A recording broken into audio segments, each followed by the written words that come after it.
Hey guys, welcome back to my channel. Today I'm going to show you how to achieve checkmate with the rook and the king against a sole king with the most easiest method, which involves 3 steps. So, are you curious to know them? Please continue watching this video. So, checkmating your opponent with the single rook and the king in the center of the board is so impossible. So if you consider this position here, it's black's turn to play and it's in the check, and black can easily escape from that because he has more area on the board to move. So making a checkmate in the center with the rook is impossible. So for that reason, you need to push this king to one of the 4 edges of the board. So the step 1 in the method is to push your opponent king to one of the edges, either to A file or to H file or to the 8th rank or to the 1st rank. So you need to push your opponent king to one of the 4 edges of the board. You need to block that king in those edges. And the second step is to achieve this kind of position. Like once if your opponent king is blocked in this edge, you need to place your king like this so that it can control all the 3 escaping squares of your opponent. Next, step 3 is to achieve some position like this. So after trapping your opponent king in this edge, after putting your king opposite to it, you need to place your rook like this so that in the next move you can just place this rook here and make a beautiful checkmate. So these are the 3 steps.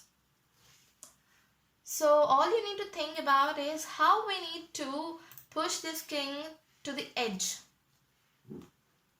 So we need to apply our knowledge in that. So let us know how to push the king. So for that, let's have a look at this position. Here white has a king and a rook and black has a king. So here it's as usual white's turn to play. So here the most beautiful move is RD2. Why? Because this rook is ultimately controlling this whole D file and not allowing this king to switch to this, to come here. So this king has been restricted in this area.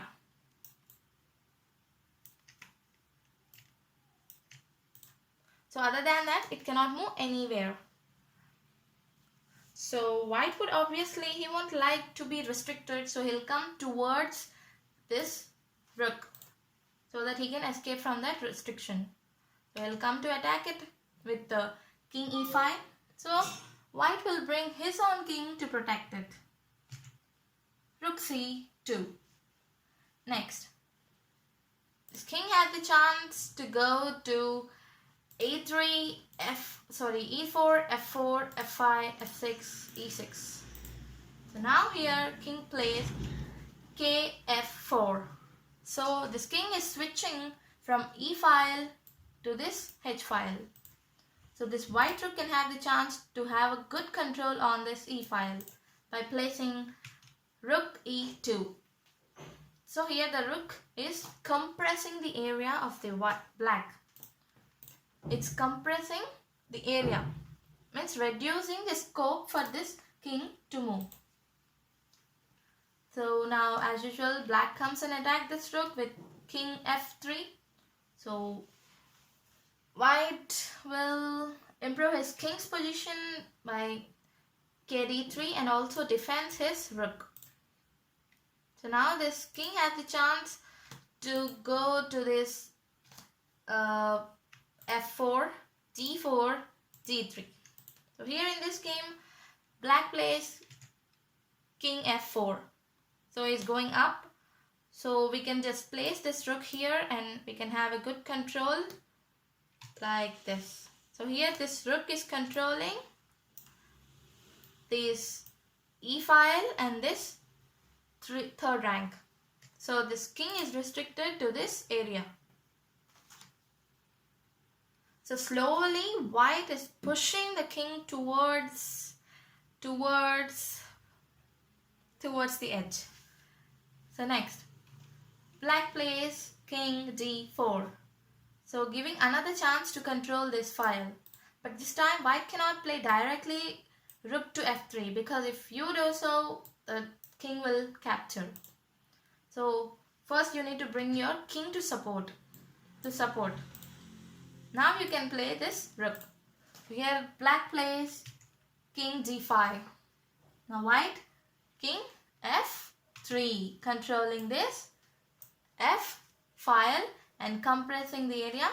So now this black king has the chance to move only in this g file and h file. Other than these two files, it cannot come out. So next, black plays king j6.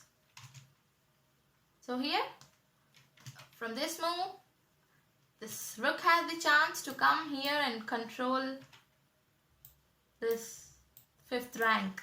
So now this king is ultimately, it has been restricted like this. It has very much lowest area for this to move. King g7, king e5, king g6, king a6. Now it has again switched to h file. So now we can place, rook g file. So ultimately this king is trapped in this h file. So finally it has went to some edge.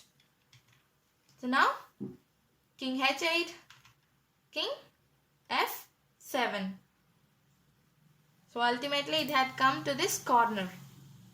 So now the only square that is left for this black king is h7 square. So in the next move he'll place king h7. So if you see, the king is in the corner, one edge of this board, and if you see, these two kings are opposite to each other with one square apart. So this white king is controlling all the three squares, all the three escaping squares for this black king. And it's white's turn to play, and can you just find that ultimate move to which we can make the checkmate? Yes, rook h5. So it's making a check and also making a cute little checkmate. So white has pushed this black king to the corner and placed his king in front of it with one square apart, and he has put a check with a rook like this. So most of the rook end games would end with this similar position, like two kings facing each other and a rook beside keeping a check. So practice those steps, guys. It's very simple to make checkmate even with a rook and a king. It's not so complicated if you just practice it daily. Practice it daily until you master it. So please do follow 3 principles. They are very easy, and try to apply these. This is the most important end game. Please practice it. I hope you guys enjoyed today's checkmate, and I'll be soon back with another interesting game. Until then, take care.